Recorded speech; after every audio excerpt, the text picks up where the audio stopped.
Hvorfor bygge flere bosteder?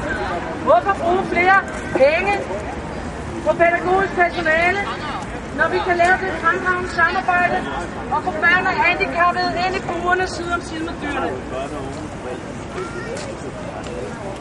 Børnene vil på den måde få masser af frisk luft, de handicappede det samme og masser af grønt. Fremtidens børnepasning og handicappasning. Who cares? Who cares?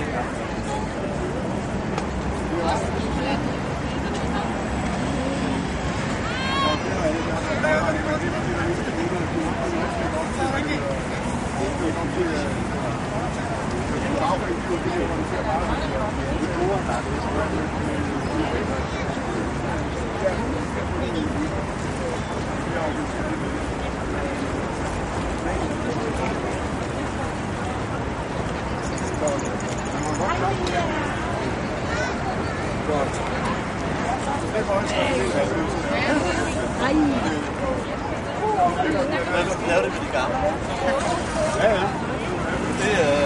Der mangler der. Kan vi ikke være hjemme?